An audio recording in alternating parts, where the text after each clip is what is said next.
ಶ್ರೀ ಗಣಪತಿ ಶಾರದಾ ಗುರುಭ್ಯೋ ನಮಃ. ಶ್ರೋತೃಗಳಿಗೆ ಜ್ಞಾನೇಶ್ವರಿ ವ್ಯಾಖ್ಯಾನ ಸಹಿತ ಭಗವದ್ಗೀತೆಯಲ್ಲಿ ಸಾಂಖ್ಯ ಯೋಗವೆಂಬ ದ್ವಿತೀಯೋಧ್ಯಾಯಕ್ಕೆ ಸ್ವಾಗತ. ಶ್ಲೋಕ 52ರಿಂದ 72. ಹಿಂದಿನ ಶ್ಲೋಕಗಳಲ್ಲಿ ಕರ್ಮಯೋಗವನ್ನು ಅನುಸರಿಸುವುದರಿಂದ ಸಮತ್ವ ಬುದ್ಧಿಯನ್ನು ಹೊಂದುತ್ತಾರೆ ಎಂದು ಭಗವಂತನು ಹೇಳಿದನು. ಆ ಸಮತ್ವ ಬುದ್ಧಿಯಿಂದ ಯಾವಾಗ ಪರಮಾರ್ಥ ಜ್ಞಾನವನ್ನು ಪಡೆಯುವುದು ಎಂಬುದನ್ನು ಮುಂದಿನ ಶ್ಲೋಕಗಳಲ್ಲಿ ವಿವರಿಸುತ್ತಿರುವನು.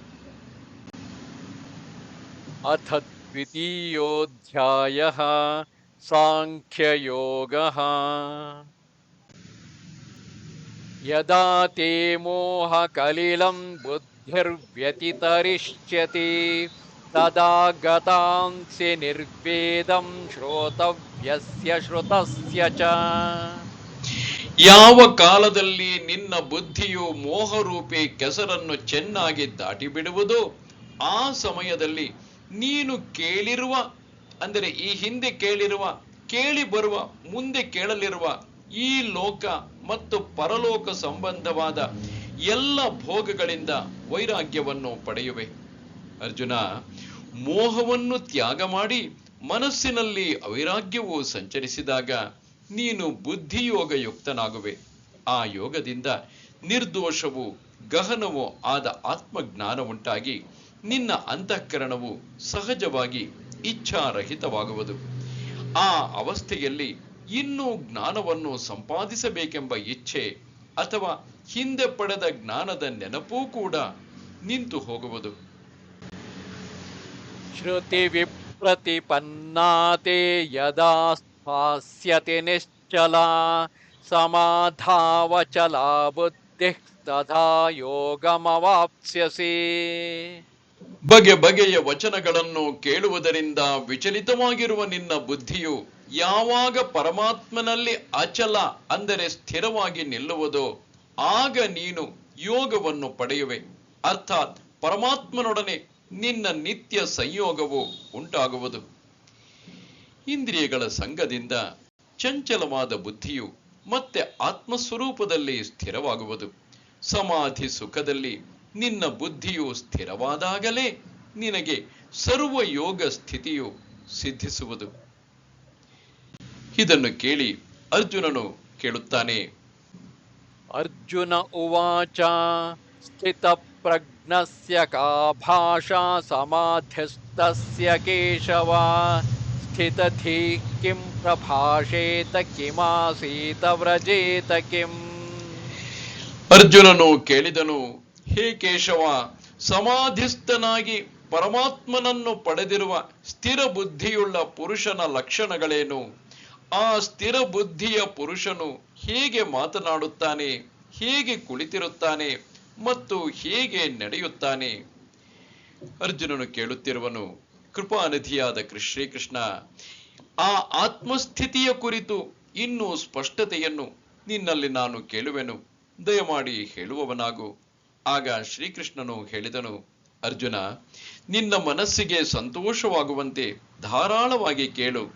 ಹೀಗೆಂದಾಗ ಅರ್ಜುನನು ಶ್ರೀಕೃಷ್ಣನಲ್ಲಿ ಕೇಳಿದನು, ದೇವ, ಸ್ಥಿತಪ್ರಜ್ಞನೆಂದು, ಅಂದರೆ ಸ್ಥಿರಬುದ್ಧಿಯವನೆಂದು ಯಾರನ್ನು ಹೇಳಬೇಕು?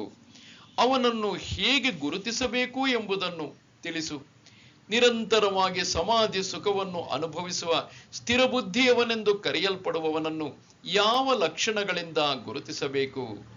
ಲಕ್ಷ್ಮೀಪತಿಯಾದ ಶ್ರೀಹರಿಯೇ ಅವನು ಯಾವ ಸ್ಥಿತಿಯಲ್ಲಿ ಇರುವನು ಮತ್ತು ಹೇಗೆ ವರ್ತಿಸುತ್ತಾನೆ? ಇದನ್ನು ದಯಮಾಡಿ ಹೇಳು. ಆಗ ಷಡ್ಗುಣೈಶ್ವರ್ಯ ಸಂಪನ್ನನು, ಸಕಲ ಗುಣಾಧಿಷ್ಠಾನನು, ಪರಬ್ರಹ್ಮಾವತಾರನು ಆದ ಭಗವಾನ್ ಶ್ರೀಕೃಷ್ಣನು ಹೀಗೆ ಹೇಳತೊಡಗಿದನು. ಶ್ರೀ ಭಗವಾನುವಾಚ ಪ್ರಜಹಾತಿ ಯದಾ ಕಾಮಾನ್ ಸರ್ವಾನ್ ಪಾರ್ಥಮನೋಗತಾಂ ಆತ್ಮನ್ಯೇವಾತ್ಮನಾ ತುಷ್ಟಃ ಸ್ಥಿತ ಪ್ರಜ್ಞಸ್ತದೋಚ್ಯತೆ. ಭಗವಂತನು ಹೇಳಿದನು, ಹೇ ಅರ್ಜುನನೇ, ಯಾವ ಕಾಲದಲ್ಲಿ ಈ ಪುರುಷನು ಮನಸ್ಸಿನಲ್ಲಿರುವ ಎಲ್ಲ ಕಾಮನೆಗಳನ್ನು ಸಂಪೂರ್ಣವಾಗಿ ತ್ಯಜಿಸುತ್ತಾನೋ ಮತ್ತು ಆತ್ಮನಿಂದ ಆತ್ಮನಲ್ಲಿಯೇ ಸಂತುಷ್ಟನಾಗಿರುತ್ತಾನೋ ಆ ಕಾಲದಲ್ಲಿ ಅವನು ಸ್ಥಿತಪ್ರಜ್ಞನೆಂದು ಹೇಳಲ್ಪಡುತ್ತಾನೆ.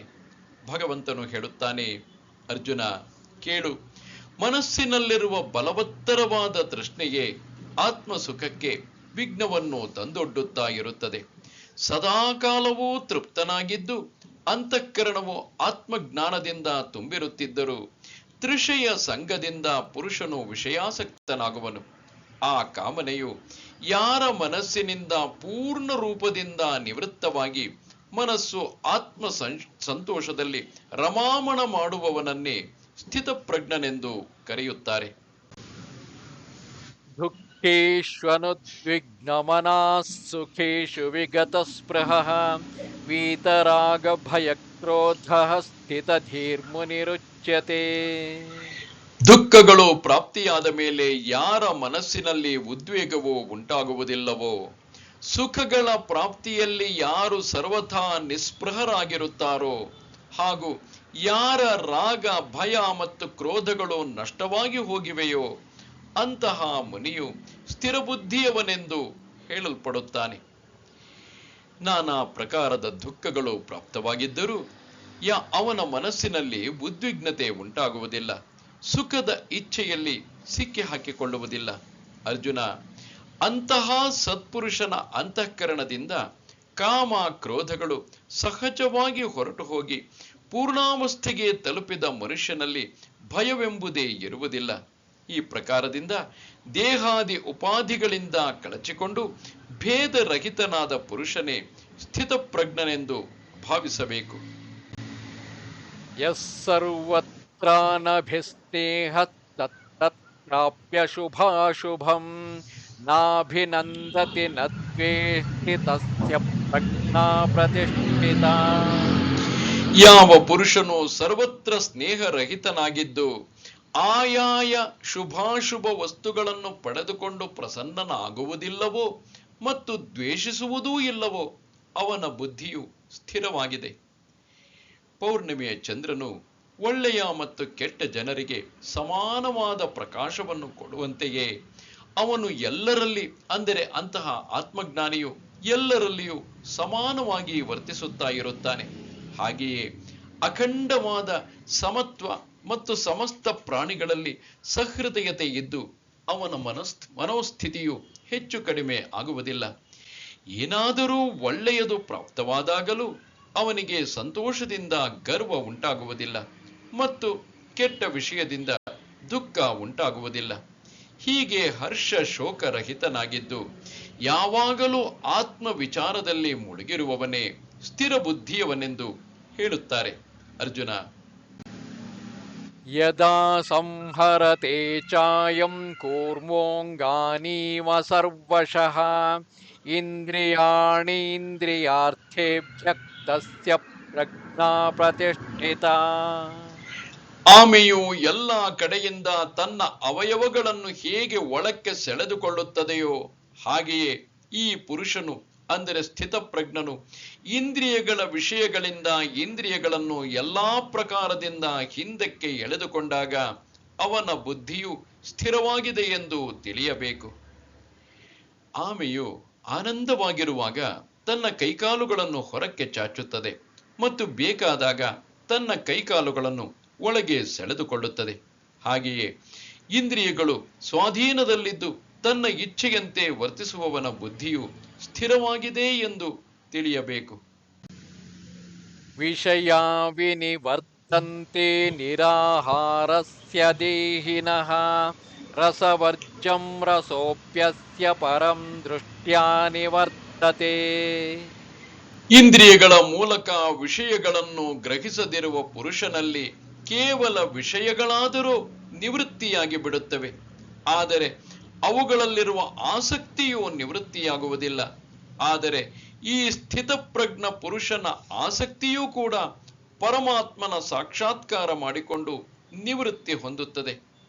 ಅರ್ಜುನ, ಇನ್ನೊಂದು ಕೌತುಕದ ಮಾತನ್ನು ಹೇಳುವೆನು ಕೇಳು. ಯಾವ ಸಾಧಕರು ನಿಗ್ರಹದಿಂದ ವಿಷಯಗಳನ್ನು ತ್ಯಜಿಸಿರುವರೋ, ಶ್ರೋತ್ರಾದಿ ಇಂದ್ರಿಯಗಳು ಸ್ವಾಧೀನಪಡಿಸಿಕೊಂಡಿದ್ದರೂ ಜಿಹ್ವೆಯನ್ನು ಮಾತ್ರ ನಿಗ್ರಹಿಸುವುದಿಲ್ಲವೋ, ಅವರು ಈ ವಿಷಯಗಳಿಂದ ಅನೇಕ ವಿಧವಾಗಿ ಸೆಳೆಯಲ್ಪಡುತ್ತಾರೆ. ಒಂದು ಮರದ ಕೊಂಬೆಗಳನ್ನು ಮೇಲೆ ಮೇಲೆ ಕತ್ತರಿಸಿ ಬುಡಕ್ಕೆ ನೀರು ಹಾಕಿದರೆ ಆ ಮರವು ನಾಶವಾದೀತೆ. ನೀರಿನ ರಭಸಕ್ಕೆ ಏರಿಯು ಅಂದರೆ ಒಡ್ಡು ಕೊಚ್ಚಿಕೊಂಡು ಹೋಗುವಂತೆಯೇ ರಸನೆಯ ಮೂಲಕ ಅಂತಃಕರಣದಲ್ಲಿ ವಿಷಯಗಳು ಹೆಚ್ಚು ಹೆಚ್ಚು ಪುಷ್ಟವಾಗುತ್ತವೆ. ಇತರ ವಿಷಯಗಳು ಕಡಿಮೆ ಮಾಡಿದಾಗ ಕಡಿಮೆಯಾಗುತ್ತವೆ. ಅದರಂತೆ ಜಿಹ್ವೆಯ ವಿಷಯವನ್ನು ಹಠದಿಂದ ಕಡಿಮೆ ಮಾಡಲಾಗುವುದಿಲ್ಲ. ಏಕೆಂದರೆ ಇದಿಲ್ಲದೆ ಅಂದರೆ ನಾಲಿಗೆ ಇಲ್ಲದೆ ಶರೀರವು ಜೀವಿಸಿರಲಾರದು. ಆದರೆ ಅರ್ಜುನ, ಸಾಧಕನು ಬ್ರಹ್ಮಸ್ವರೂಪನಾದಾಗ ರಸನೆಯು ಅಂದರೆ ರಸನೆ ಶಬ್ದದಿಂದ ಹೇಳಲಾದ ವಾಸನೆಗಳು ಸಹಜವಾಗಿ ನಿಯಮನ ಆಗಬಲ್ಲದು. ತಾನು ಬ್ರಹ್ಮನೇ ಆಗಿರುವೆನು ಎಂಬ ಅನುಭವವು ಮನುಷ್ಯನ ಶರೀರ ಭಾವವನ್ನು ನಾಶ ಮಾಡಿ ವಿಷಯಗಳನ್ನು ಮರೆಸಿಬಿಡುತ್ತದೆ. ಯತತೋ ಹ್ಯಪಿ ಕೌಂತೇಯ ಪುರುಷಸ್ಯ ವಿಪಸ್ಥಿತಃ ಇಂದ್ರಿಯಾಣಿ ಪ್ರಮಾಥೀನಿ ಹರಂತಿ ಪ್ರಸಭಂ ಮನಃ. ಹೇ ಅರ್ಜುನನೇ, ಆಸಕ್ತಿಯು ನಾಶವಾಗದಿರುವ ಕಾರಣ ಈ ಪ್ರಮಥನ ಸ್ವಭಾವವುಳ್ಳ ಇಂದ್ರಿಯಗಳು ಪ್ರಯತ್ನಿಸುತ್ತಿರುವ ಬುದ್ಧಿವಂತನಾದ ಪುರುಷನ ಮನಸ್ಸನ್ನು ಕೂಡ ಬಲವಂತವಾಗಿ ಅಪಹರಿಸಿ ಬಿಡುತ್ತವೆ. ಇದಲ್ಲದೆ ಅರ್ಜುನ, ಇಂದ್ರಿಯಗಳನ್ನು ಗೆಲ್ಲಲು ನಿರಂತರವಾಗಿ ಪ್ರಯತ್ನಿಸುವವನಿಗೂ ಕೂಡ ಅವು ಸ್ವಾಧೀನವಾಗುವುದಿಲ್ಲ. ತನ್ನ ಸುತ್ತಲೂ ಅಭ್ಯಾಸದ ಬೇಲಿ ಹಾಕಿಕೊಂಡು ಯಮ ನಿಯಮಗಳ ಕಟ್ಟೆಯನ್ನು ನಿರ್ಮಿಸಿಕೊಂಡು ಮನಸ್ಸನ್ನು ಮುಷ್ಟಿಯಲ್ಲಿ ಕಾಪಾಡುವವನಿಗೂ ಕೂಡ ಈ ಇಂದ್ರಿಯಗಳು ವ್ಯಾಕುಲನನ್ನಾಗಿಸುವವು.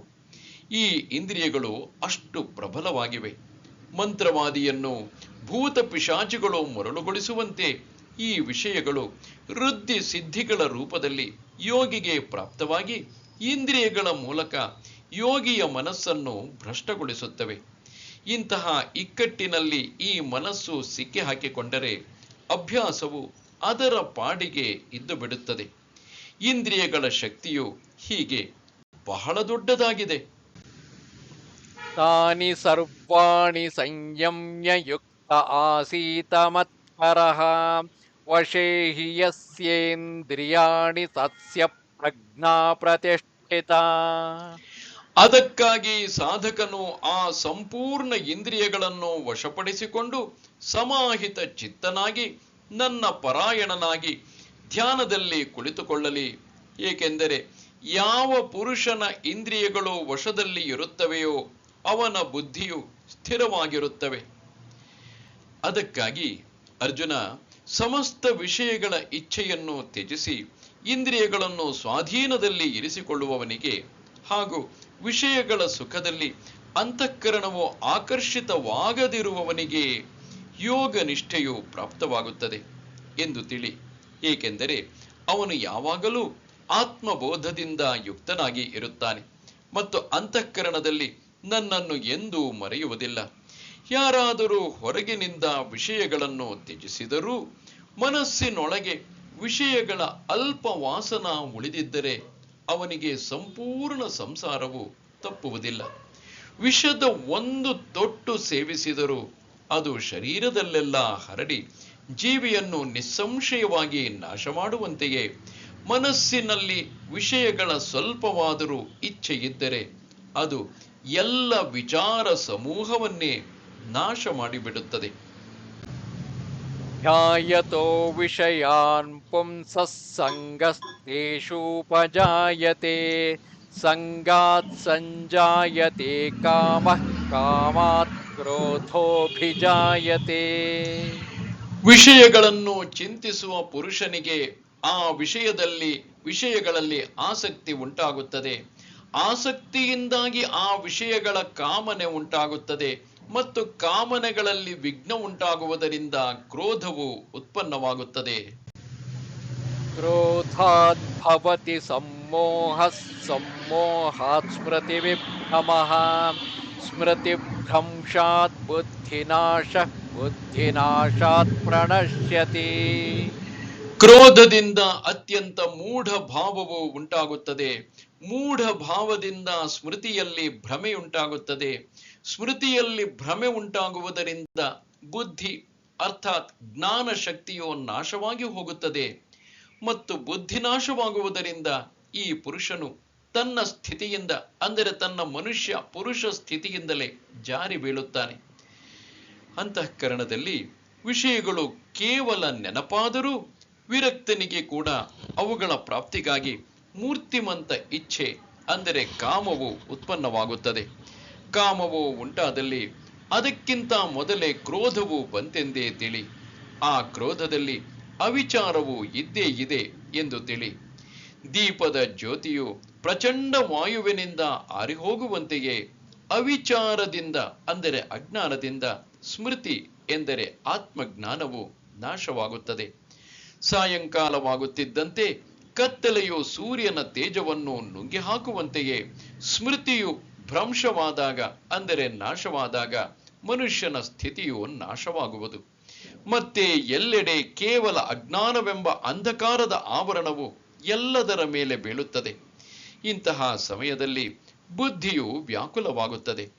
ಹುಟ್ಟು ಕುರುಡನಿಗೆ ಓಡಿ ಹೋಗುವ ಪ್ರಸಂಗ ಬಂದರೆ ಅವನು ದೀನನಾಗಿ ಕಂಡಲ್ಲಿ ಓಡಿ ಹೋಗುವಂತೆ ಅರ್ಜುನ ಬುದ್ಧಿಗೆ ಭ್ರಮೆ ಉಂಟಾಗುತ್ತದೆ. ಹೀಗೆ ಬುದ್ಧಿಗೆ ಭ್ರಮೆಯುಂಟಾದ ಮೇಲೆ ಬುದ್ಧಿಯು ಗೊಂದಲದಲ್ಲಿ ಬೀಳುತ್ತದೆ ಹಾಗೂ ಜ್ಞಾನವೆಲ್ಲವೂ ನಾಶವಾಗುತ್ತದೆ. ಶರೀರದಲ್ಲಿನ ಪ್ರಾಣವು ಹೊರಟು ಹೋದಾಗ ದೇಹವು ಪ್ರೇತರೂಪವಾಗುವಂತೆಯೇ ಬುದ್ಧಿಯು ನಾಶವಾದಾಗ ಜೀವಿಯ ಸ್ಥಿತಿಯುಂಟಾಗುತ್ತದೆ ಎಂದು ತಿಳಿ. ಅದಕ್ಕಾಗಿ ಅರ್ಜುನ ಕೇಳು, ಉರುವಲಿಗೆ ಸಣ್ಣ ಕಿಡಿಯು ಸೋಂಕಿ ಅದು ಉರಿಯ ಹತ್ತಿದರೆ 3 ಲೋಕಗಳಿಗೂ ಸಾಕಾಗುವಂತೆ, ಅಂದರೆ 3 ಲೋಕಗಳನ್ನೂ ಸುಡಲು ಸಾಕಾಗುವಂತೆ ಅಂತಃಕರಣದಲ್ಲಿ ಕಿಂಚಿತ್ತಾದರೂ ವಿಷಯಗಳ ಸ್ಮರಣೆ ಬಂದರೂ ಇಷ್ಟೊಂದು ದೊಡ್ಡ ಅನರ್ಥ ಉಂಟಾಗುತ್ತದೆ. ರಾಗದ್ವೇಷ ವಿಯುಕ್ತೈಸ್ತು ವಿಷಯಾನಿಂದ್ರಿಯೈಶ್ಚರನ್ ಆತ್ಮವಶ್ಯೈರ್ವಿಧೇಯಾತ್ಮ ಪ್ರಸಾದಮಧಿಗಚ್ಚತಿ. ಆದರೆ ಅಂತಃಕರಣವನ್ನು ತನ್ನ ಅಧೀನವಾಗಿ ಮಾಡಿಕೊಂಡಿರುವ ಸಾಧಕನು ತನ್ನ ವಶದಲ್ಲಿ ಮಾಡಿಕೊಂಡಿರುವ ರಾಗ ದ್ವೇಷ ರಹಿತವಾದ ಇಂದ್ರಿಯಗಳ ಮೂಲಕ ವಿಷಯಗಳಲ್ಲಿ ವಿಚರಿಸುತ್ತಾ ಅಂತಃಕರಣದ ಪ್ರಸನ್ನತೆಯನ್ನು ಪಡೆಯುತ್ತಾನೆ. ಆದ್ದರಿಂದ ಮನಸ್ಸಿನಿಂದ ಸರ್ವ ವಿಷಯಗಳನ್ನು ತೆಗೆದುಹಾಕಬೇಕು. ಆಗ ರಾಗ ದ್ವೇಷ ಇವುಗಳು ತಾನಾಗಿಯೇ ಇಲ್ಲವಾಗುತ್ತವೆ. ಪ್ರಾರ್ಥನೆ, ಇನ್ನೊಂದು ಮಾತು ಹೇಳುತ್ತೇನೆ ಕೇಳು. ರಾಗ ದ್ವೇಷಗಳು ಇಲ್ಲವಾದ ಮೇಲೆ ಇಂದ್ರಿಯಗಳು ವಿಷಯದಲ್ಲಿ ರಮಾಮಣವಾದರೂ ಆ ವಿಷಯಗಳು ಬಾಧಕವಾಗುವುದಿಲ್ಲ. ಆಕಾಶದಲ್ಲೇ ಇದ್ದು ಸೂರ್ಯನು ತನ್ನ ಕಿರಣರೂಪಿ ಕರಗಳಿಂದ ಜಗತ್ತಿನ ವಸ್ತುಗಳನ್ನು ಸ್ಪರ್ಶಿಸುತ್ತಾನೆ. ಆದರೆ ಅವುಗಳ ಸಂಸರ್ಗದೋಷದಿಂದ ಲಿಪ್ತನಾಗುವನೇ? ಹಾಗೆಯೇ ವಿಷಯಗಳಲ್ಲಿ ಉದಾಸೀನ, ಆತ್ಮಸ್ವರೂಪದಲ್ಲಿ ನಿಮಗ್ನ, ಕಾಮಕ್ರೋಧಗಳಿಂದ ಅಲಿಪ್ತನಾಗಿರುವನೋ ಅವನು ವಿಷಯಗಳಲ್ಲಿ ತನ್ನ ಸ್ವರೂಪವಲ್ಲದೆ ಬೇರೆ ಏನನ್ನೂ ನೋಡುವುದಿಲ್ಲ. ಹಾಗಿರುವಾಗ ಬಂಧಿಸುವುದಾದರೂ ಯಾರನ್ನು? ನೀರಿನಲ್ಲಿ ನೀರು ಮುಳುಗಿದರೆ ಅಥವಾ ಬೆಂಕಿಯೇ ಬೆಂಕಿಯನ್ನು ಸುಟ್ಟರೆ ಮಾತ್ರ ಪೂರ್ಣತೆಗೆ ತಲುಪಿದ ಅವನು ವಿಷಯ ಸಂಗತಿಯಿಂದ ಮುಳುಗುವನು. ಹೀಗೆ ತಾನೇ ಸರ್ವರೂಪನಾಗಿ ಇರುವವನೇ ಅಚಲ ಪ್ರಜ್ಞ, ಸ್ಥಿತ ಪ್ರಜ್ಞ ಎಂದು ನಿಸ್ಸಂಶಯವಾಗಿ ತಿಳಿಯಬೇಕು. ಪ್ರಸಾದೇ ಸರ್ವ ದುಃಖಾನಾಂ ಹಾನಿರಸ್ಯೋಪಜಾಯತೆ ಪ್ರಸನ್ನ ಚೇತಸೋ ಹ್ಯಾಶು ಬುದ್ಧಿಃ ಪರ್ಯವತಿಷ್ಠತೆ. ಅಂತಃಕರಣದಲ್ಲಿ ಆಧ್ಯಾತ್ಮಿಕ ಪ್ರಸನ್ನತೆ ಉಂಟಾದ ಮೇಲೆ ಇವನ ಸಂಪೂರ್ಣ ದುಃಖಗಳ ಅಭಾವವು ಉಂಟಾಗುತ್ತದೆ ಮತ್ತು ಆ ಪ್ರಸನ್ನ ಚಿತ್ತನಾದ ಕರ್ಮಯೋಗಿಯ ಬುದ್ಧಿಯು ಶೀಘ್ರವೇ ಎಲ್ಲ ಕಡೆಯಿಂದ ಹಿಮ್ಮೆಟ್ಟಿ ಓರ್ವ ಪರಮಾತ್ಮನಲ್ಲಿಯೇ ಚೆನ್ನಾಗಿ ಸ್ಥಿರವಾಗುತ್ತದೆ. ಅರ್ಜುನ ನೋಡು, ಎಲ್ಲಿ ಮನಸ್ಸಿನ ಪೂರ್ಣ ಶಾಂತತೆ ಇದೆಯೋ ಅಲ್ಲಿ ಇದೆಲ್ಲ ಸಂಸಾರ ದುಃಖಗಳು ಪ್ರವೇಶಿಸುವುದಿಲ್ಲ. ಹೊಟ್ಟೆಯಲ್ಲಿಯೇ ಅಮೃತದ ಸೆಲೆ ಉಂಟಾದವನಿಗೆ ಹಸಿವು ಬಾಯಾರಿಕೆಗಳ ಪೀಡೆ ಎಂದಿಗೂ ಆಗುವುದಿಲ್ಲ. ಹಾಗೆಯೇ ಹೃದಯವು ಪ್ರಸನ್ನನಾದವನಿಗೆ ದುಃಖವಾದರೂ ಎಲ್ಲಿಯದು? ಅದು ಹೇಗಾಗಬಲ್ಲದು?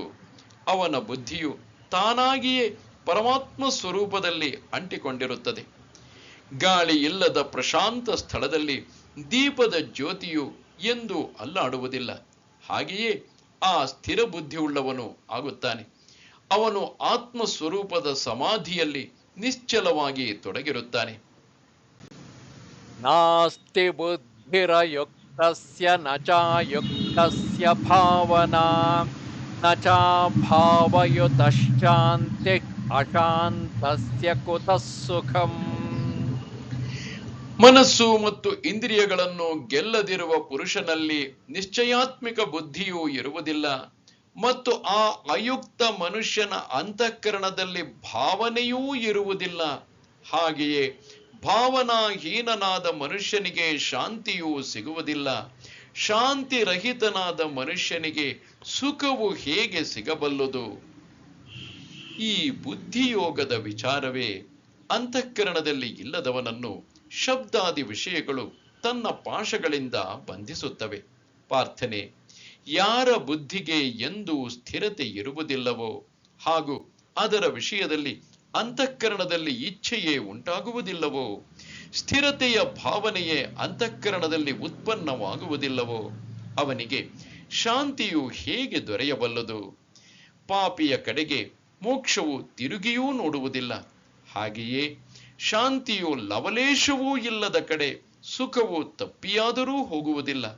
ನೋಡು, ಬೆಂಕಿಯಲ್ಲಿ ಸುಟ್ಟ ಬೀಜವು ಮೊಳಕೆಯೊಡೆದರೇನೆ ಶಾಂತಿಹೀನನಾದ ಮನುಷ್ಯನಿಗೆ ಸುಖ ಸಿಗಬಹುದು. ಅದಕ್ಕಾಗಿ ಮನಸ್ಸನ್ನು ನಿಯಮನ ಮಾಡದಿರುವುದೇ ದುಃಖಕ್ಕೆ ಕಾರಣವಾಗಿದೆ. ಆದ್ದರಿಂದ ಇಂದ್ರಿಯ ನಿಗ್ರಹವನ್ನು ಅವಶ್ಯವಾಗಿ ಮಾಡಬೇಕು. ಇಂದ್ರಿಯಾಣಾಂ ಹಿ ಚರತಾಂ ಯನ್ಮನೋನು ವಿಧೀಯತೆ ತದಸ್ಯ ಹರತಿ ಪ್ರಜ್ಞಾಂ ವಾಯುರ್ನಾವಮಿವಾಂಭಸಿ. ಏಕೆಂದರೆ ಹೇಗೆ ನೀರಿನಲ್ಲಿ ಚಲಿಸುವ ನಾವೆಯನ್ನು ವಾಯುವು ಅಪಹರಿಸುತ್ತದೋ, ಹಾಗೆಯೇ ವಿಷಯಗಳಲ್ಲಿ ಚಲಿಸುತ್ತಿರುವ ಇಂದ್ರಿಯಗಳಲ್ಲಿ ಮನಸ್ಸು ಯಾವ ಇಂದ್ರಿಯದ ಜೊತೆಯಲ್ಲಿ ಇರುತ್ತದೆಯೋ ಆ ಒಂದೇ ಇಂದ್ರಿಯವು ಆ ಅಯುಕ್ತ ಪುರುಷನ ಬುದ್ಧಿಯನ್ನು ಅಪಹರಿಸುತ್ತದೆ. ಇಂದ್ರಿಯಗಳ ಇಚ್ಛೆಯಂತೆ ನಡೆಯುವವರು ಈ ವಿಷಯರೂಪವಾದ ಸಾಗರದಿಂದ ನಾವು ಪಾರಾಗಿದ್ದೇವೆ ಎಂದು ಭಾವಿಸಿಕೊಂಡಿದ್ದರೂ ನಿಜವಾಗಿ ಪಾರಾಗಿರುವುದಿಲ್ಲ. ದೋಣಿಯು ದಡಕ್ಕೆ ಬಂದು ತಲುಪುತ್ತಿದ್ದಂತೆ ಬಿರುಗಾಳಿ ಉಂಟಾದರೆ ತಪ್ಪಿಸಿಕೊಂಡು ಬಂದ ಅಪಾಯದಲ್ಲಿ ಪುನಃ ಬೀಳುತ್ತದೆ. ಹಾಗೆಯೇ ಕೃತಾರ್ಥರಾಗಲು ಸಿದ್ಧರಾದ ಸಾಧಕರು ಕುತೂಹಲದಿಂದ ಇಂದ್ರಿಯಗಳನ್ನು ಲಾಲಿಸಿದರೆ ಅವನು ಸಂಸಾರ ದುಃಖದಿಂದ ಆವರಿಸಿ ಹೋಗುತ್ತಾನೆ ಎಂದು ತಿಳಿ. ತಸ್ಮಾತ್ ಯಸ್ಯ ಮಹಾಬಾಹೋ ನಿಗೃಹೀತಾನಿ ಸರ್ವಶಃ ಇಂದ್ರಿಯಾಣೀಂದ್ರಿಯಾರ್ಥೇಭ್ಯಃ ತಸ್ಯ ಪ್ರಜ್ಞಾ ಪ್ರತಿಷ್ಠಿತಾ. ಅದಕ್ಕಾಗಿ ಹೇ ಮಹಾಬಾಹುವೆ, ಯಾವ ಪುರುಷನ ಇಂದ್ರಿಯಗಳ ವಿಷಯಗಳಿಂದ ಎಲ್ಲಾ ಪ್ರಕಾರವಾಗಿ ನಿಗ್ರಹಿಸಲ್ಪಟ್ಟಿವೆಯೋ ಅವನ ಬುದ್ಧಿಯು ಸ್ಥಿರವಾಗಿದೆ. ಆದ್ದರಿಂದ ಧನಂಜಯ, ತನ್ನ ಇಂದ್ರಿಯಗಳು ತನ್ನ ಅಧೀನವಾದ ಮೇಲೆ ಇದಕ್ಕಿಂತ ಹೆಚ್ಚಿನ ಸಾರ್ಥಕತೆ ಮತ್ತೇನಿದೆ? ನೋಡು, ಆಮೆಯು ಚಾಚಿಕೊಂಡ ತನ್ನ ಅವಯವಗಳನ್ನು ತನ್ನ ಇಚ್ಛೆಯಂತೆ ಸೆಳೆದುಕೊಳ್ಳುತ್ತದೆ.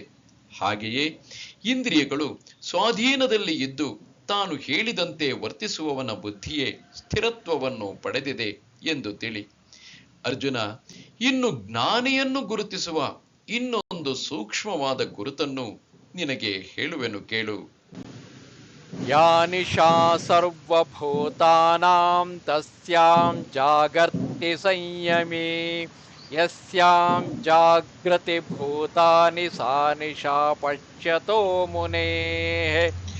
ಸಂಪೂರ್ಣ ಪ್ರಾಣಿಗಳಿಗಾಗಿ ಯಾವುದು ರಾತ್ರಿಗೆ ಸಮಾನವಾಗಿದೆಯೋ ಆ ನಿತ್ಯ ಜ್ಞಾನ ಸ್ವರೂಪವಾದ ಪರಮಾನಂದದ ಪ್ರಾಪ್ತಿಯಲ್ಲಿ ಸ್ಥಿತಪ್ರಜ್ಞನಾದ ಯೋಗಿಯು ಎಚ್ಚರವಾಗಿರುತ್ತಾನೆ. ಮತ್ತು ಯಾವ ನಾಶವಾಗುವ ಸಾಂಸಾರಿಕ ಸುಖದ ಪ್ರಾಪ್ತಿಯಲ್ಲಿ ಎಲ್ಲ ಪ್ರಾಣಿಗಳು ಎಚ್ಚರವಾಗಿರುತ್ತವೆಯೋ ಪರಮಾತ್ಮ ತತ್ವವನ್ನು ಅರಿತಿರುವ ಮುನಿಗೆ ಅದು ರಾತ್ರಿಗೆ ಸಮಾನವಾಗಿದೆ. ಎಲ್ಲ ಪ್ರಾಣಿಗಳಿಗೆ ಅಜ್ಞಾತವಾಗಿರುವ ಆತ್ಮಸ್ವರೂಪದ ಕುರಿತು ಯಾರಿಗೆ ಪೂರ್ಣ ಜ್ಞಾನವಿದೆಯೋ ಹಾಗೂ ಯಾವ ವ್ಯಾವಹಾರಿಕ ವಿಷಯಗಳ ಪ್ರಾಪ್ತಿಗಾಗಿ ಎಲ್ಲ ಪ್ರಾಣಿಗಳು ಎಚ್ಚೆತ್ತಿರುತ್ತಾರೋ ಆ ವಿಷಯ ಸುಖದ ಕುರಿತು ಅವನು ಅಂದರೆ ಸ್ಥಿತಪ್ರಜ್ಞನು ಮಲಗಿರುತ್ತಾನೆ. ಅರ್ಜುನ, ಅವನೇ ಉಪಾಧಿರಹಿತ ಸ್ಥಿರ ಬುದ್ಧಿಯುಳ್ಳ ಗಂಭೀರನಾದ ಹಾಗೂ ಮುನಿಗಳಲ್ಲಿ ಅಂದರೆ ಮನನ ಮಾಡುವವರಲ್ಲಿ ಶ್ರೇಷ್ಠನೆಂದು ತಿಳಿ. ಅಪೂರ್ಯಮಾಣಮಚಲ ಪ್ರತಿಷ್ಠಂ ಸಮುದ್ರಮಾಪ ಪ್ರವಿಶಂತಿ ಯದ್ವತ್ ತದ್ವತ್ ಕಾಮಾಯಂ ಪ್ರವಿಶಂತಿ ಸರ್ವೇ ಸ ಶಾಂತಿಮಾಪ್ನೋತಿ ನ ಕಾಮಕಾಮಿ.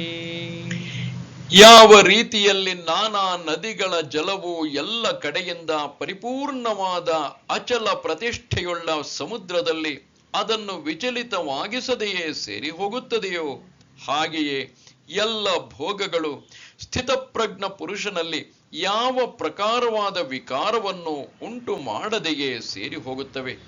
ಆ ಪುರುಷನು ಪರಮ ಶಾಂತಿಯನ್ನು ಪಡೆಯುತ್ತಾನೆ. ಭೋಗಗಳನ್ನು ಬಯಸುವವನು ಪಡೆಯುವುದಿಲ್ಲ. ಪಾರ್ಥ, ಇನ್ನೊಂದು ವಿಧದಿಂದಲೂ ಆ ಸ್ಥಿತಪ್ರಜ್ಞನನ್ನು ಗುರುತಿಸಬಹುದು. ಕ್ಷೋಭೆಗೊಳ್ಳದೆ ಶಾಂತ ಸಾಗರದಂತೆ ಸ್ಥಿತಪ್ರಜ್ಞನಲ್ಲಿ ಅಖಂಡವಾದ ಶಾಂತತೆ ಇರುತ್ತದೆ. ಮಹಾಪೂರದಿಂದ ತುಂಬಿದ ನದಿಗಳು ಸಮುದ್ರವನ್ನು ಸೇರಿದರೂ ಅದು ಹೆಚ್ಚುವುದಿಲ್ಲ, ತನ್ನ ಮೇರೆ ಮೀರುವುದಿಲ್ಲ. ಅಥವಾ ಅರ್ಜುನ, ಬೇಸಿಗೆಯಲ್ಲಿ ನದಿಗಳ ನೀರು ಒಣಗಿ ಹೋದರೂ ಆ ಸಮುದ್ರವು ಸ್ವಲ್ಪವೂ ಕಡಿಮೆಯಾಗುವುದಿಲ್ಲ. ಹಾಗೆಯೇ ವೃದ್ಧಿ ಸಿದ್ಧಿಗಳು ಪ್ರಾಪ್ತವಾದರೂ ಅವನು ಉಲ್ಲಸಿತನಾಗುವುದಿಲ್ಲ, ಪ್ರಾಪ್ತವಾಗದಿದ್ದರೂ ಅಸಂತುಷ್ಟನಾಗಿರುವುದಿಲ್ಲ. ನೋಡು, ಸೂರ್ಯನ ಮನೆಯಲ್ಲಿ ದೀಪ ಹಚ್ಚಿದರೆ ಬೆಳಕಾಗುವುದು, ಅಥವಾ ದೀಪ ಉರಿಸದಿದ್ದರೆ ಕತ್ತಲೆಯಲ್ಲಿ ಇರುವನು ಎಂಬುದಿದೆಯೇ? ಹಾಗೆಯೇ ಆ ಮನುಷ್ಯನ ಮನೆಯಲ್ಲಿ ವೃದ್ಧಿ ಸಿದ್ಧಿಗಳು ಬಂದರೇನು ಹೋದರೇನು ಅದರ ನೆನಪೂ ಕೂಡ ಅವನಿಗೆ ಇರುವುದಿಲ್ಲ. ಏಕೆಂದರೆ ಅವನ ಅಂತಃಕರಣವು ಮಹಾಸುಖದಲ್ಲಿ ಅಂದರೆ ಪರಮಾತ್ಮ ಸುಖದಲ್ಲಿ ಮುಳುಗಿರುತ್ತದೆ. ತನ್ನ ಮನೆಯ ಸೌಂದರ್ಯದ ಮುಂದೆ ಇಂದ್ರನ ಭವನವನ್ನು ತುಚ್ಛವಾಗಿ ಭಾವಿಸುವವನಿಗೆ ಬೇಡನ ಗುಡಿಸಲಿನಿಂದ ಸಮಾಧಾನ ಹೇಗಾದೀತು? ಅಮೃತದ ಪರಿವೆಯೇ ಇಲ್ಲದವನು ಗಜ್ಜುಗವನ್ನು, ಅದೊಂದು ರೀತಿಯ ವಿಷವಾದ ಕಾಯಿ, ಆ ಗಜ್ಜುಗವನ್ನು ತಿನ್ನುವನೇ? ಹಾಗೆಯೇ ಆತ್ಮಾನಂದದ ಅನುಭವವನ್ನು ಪಡೆದವನು ಕ್ಷುಲ್ಲಕ ವೃದ್ಧಿ ಸಿದ್ಧಿಗಳನ್ನು ಅನುಭವಿಸುವುದಿಲ್ಲ. ಅರ್ಜುನ, ಸ್ವರ್ಗ ಸುಖದ ಪರಿವೆಯೇ ಇಲ್ಲದ ಪುರುಷನಿಗೆ ಸಾಮಾನ್ಯ ವೃದ್ಧಿ ಸಿದ್ಧಿಗಳು ಯಾವ ಲೆಕ್ಕ? ಇದೆಂತಹ ಆಶ್ಚರ್ಯ ನೋಡು. ವಿಹಾಯ ಕಾಮಾನ್ಯಃ ಸರ್ವಾನ್ ಪುಮಾಂಶ್ಚರತಿ ನಿಸ್ಪೃಹಃ ನಿರ್ಮಮೋ ನಿರಹಂಕಾರಃ ಸ ಶಾಂತಿಮಧಿಗಚ್ಚತಿ. ಯಾವ ಪುರುಷನು ಸಂಪೂರ್ಣವಾಗಿ ಎಲ್ಲ ಕಾಮನೆಗಳನ್ನು ತ್ಯಜಿಸಿ ಮಮತಾರಹಿತನು, ಅಹಂಕಾರ ರಹಿತನು, ಸ್ಪೃಹಾರಹಿತನು ಆಗಿ ವಿಚರಿಸುತ್ತಾನೋ ಅವನೇ ಶಾಂತಿಯನ್ನು ಪಡೆದಿದ್ದಾನೆ. ಈ ಪ್ರಕಾರವಾಗಿ ಆತ್ಮಬೋಧದಿಂದ ಸಂತೋಷ ಪಡುವವನೇ ಮತ್ತು ಪರಮಾನಂದದಲ್ಲಿ ಮುಳುಗಿದವನೇ ನಿಜವಾದ ಸ್ಥಿರ ಬುದ್ಧಿಯವನು ಎಂದು ನೀನು ತಿಳಿ. ಅವನು ಅಹಂ ವೃತ್ತಿಯನ್ನು ಓಡಿಸಿ ಸಮಸ್ತ ವಿಷಯಗಳನ್ನು ಬಿಟ್ಟು ಜಗದಾಕಾರನಾಗಿ ಜಗತ್ತಿನಲ್ಲಿ ಸಂಚರಿಸುತ್ತಾ ಇರುತ್ತಾನೆ. ಏಷಾ ಬ್ರಾಹ್ಮೀ ಸ್ಥಿತಿ ಪಾರ್ಥ ನೈನಾಂ ಪ್ರಾಪ್ಯ ವಿಮುಹ್ಯತೆ ಸ್ಥಿತ್ವಾ ಸ್ಯಾಮಂತ ಕಾಲೇಪಿ ಬ್ರಹ್ಮ ನಿರ್ವಾಣಮೃಚ್ಛತಿ. ಹೇ ಅರ್ಜುನನೇ, ಇದು ಬ್ರಹ್ಮವನ್ನು ಪಡೆದುಕೊಂಡ ಪುರುಷನ ಸ್ಥಿತಿಯಾಗಿದೆ. ಇದನ್ನು ಪಡೆದ ಯೋಗಿಯು ಎಂದೂ ಮೋಹಿತನಾಗುವುದಿಲ್ಲ ಮತ್ತು ಅಂತ್ಯಕಾಲದಲ್ಲಿ ಕೂಡ ಈ ಬ್ರಾಹ್ಮಿ ಸ್ಥಿತಿಯಲ್ಲಿ ಸ್ಥಿತನಾಗಿದ್ದು ಬ್ರಹ್ಮಾನಂದವನ್ನು ಪಡೆಯುತ್ತಾನೆ. ನಿಷ್ಕಾಮರಾಗಿ ನಿಸ್ಸೀಮ ಬ್ರಹ್ಮಸ್ಥಿತಿಯನ್ನು ಅನುಭವಿಸುತ್ತಿರುವವರೇ ಆಯಾಸವಿಲ್ಲದೆ ಪರಬ್ರಹ್ಮವನ್ನು ಹೊಂದುತ್ತಾರೆ. ಬ್ರಹ್ಮ ಸ್ವರೂಪದಲ್ಲಿ ಒಂದಾದ ಸ್ಥಿತಪ್ರಜ್ಞನ ಚಿತ್ತಕ್ಕೆ ಮರಣ ಕಾಲದ ವ್ಯಾಕುಲತೆಯು ಅಡ್ಡಿಪಡಿಸಲಾರದು. ಸಂಜಯನು ಧೃತರಾಷ್ಟ್ರನಿಗೆ ಹೇಳುತ್ತಾನೆ, ರಾಜನೇ, ಅಂತಹ ಸ್ಥಿತಿಯನ್ನೇ ಸಾಕ್ಷಾತ್ ಶ್ರೀಕೃಷ್ಣನು ಅರ್ಜುನನಿಗೆ ಹೇಳಿದನು. ಶ್ರೀಕೃಷ್ಣನ ಇಂತಹ ಮಾತನ್ನು ಕೇಳಿ ಅರ್ಜುನನು ಈ ಯುಕ್ತಿಯಿಂದ ಇನ್ನು ನಮ್ಮ ಕಾರ್ಯವು ಕೈಗೂಡುವುದು ಎಂದು ಮನಸ್ಸಿನಲ್ಲೇ ಅಂದುಕೊಂಡನು. ಸರ್ವ ಕರ್ಮಗಳನ್ನು ಶ್ರೀಕೃಷ್ಣನು ನಿಷೇಧ ಮಾಡಿದನು. ಆ ನಿಷೇಧದಿಂದ ಯುದ್ಧ ನಿಂತು ಹೋಗುತ್ತದೆ. ಆದರೂ ನಾನು ಯುದ್ಧ ಮಾಡಬೇಕೆಂದೇ ಹೇಳುತ್ತಿರುವನು. ಹೀಗೆ ಶ್ರೀಕೃಷ್ಣನ ಮಾತನ್ನು ಕೇಳಿದ ಅರ್ಜುನನು ಮನಸ್ಸಿನಲ್ಲಿ ಬಹಳ ಹರ್ಷಿತನಾದನು. ಮುಂದೆ ಅವನು ಗಹನವಾದ ಪ್ರಶ್ನೆಗಳನ್ನು ಮಾಡುವನು. ಆ ಪ್ರಸಂಗಗಳು ತುಂಬಾ ಸರಸವಾಗಿದ್ದು ಸರ್ವ ಧರ್ಮಗಳ ಉತ್ಪತ್ತಿ ಸ್ಥಾನ ಅಥವಾ ಮೇರೆ ಮೀರಿದ ವಿಚಾರಾಮೃತದ ಸಮುದ್ರವೇ ಆಗಿದೆ. ಅಂತಹ ಸಂವಾದವನ್ನು ಜಗದೀಶ್ವರನಾದ ಶ್ರೀಕೃಷ್ಣನೇ ನಡೆಸುವನು. ಆ ಕಥೆಯನ್ನು ನಿವೃತ್ತಿನಾಥರ ದಾಸರಾದ ಜ್ಞಾನೇಶ್ವರರು ಹೇಳುವರು. ಓಂ ತತ್ಸದಿತಿ ಶ್ರೀಮದ್ಭಗವದ್ಗೀತಾಸು ಉಪನಿಷತ್ಸು ಬ್ರಹ್ಮವಿದ್ಯಾಯಾಂ ಯೋಗಶಾಸ್ತ್ರೇ ಶ್ರೀಕೃಷ್ಣಾರ್ಜುನ ಸಂವಾದೇ ಸಾಂಖ್ಯಯೋಗೋ ನಾಮ ದ್ವಿತೀಯೋಧ್ಯಾಯಃ. ಶ್ರೀ ಜ್ಞಾನದೇವರಿಂದ ರಚಿತವಾದ ಭಾವಾರ್ಥ ದೀಪಿಕೆಯಲ್ಲಿ 2ನೆಯ ಅಧ್ಯಾಯವು ಮುಗಿಯಿತು. ನಮಸ್ತೆ ಶಾರದೆ ದೇವಿ ಕಾಶ್ಮೀರ ಪುರವಾಸಿನಿ ತ್ವಾಮಹಂ ಪ್ರಾರ್ಥಯೇ ನಿತ್ಯಂ ವಿದ್ಯಾದಾನಂಚ ದೇಹಿ ಮೇ. ನಮಸ್ಕಾರ.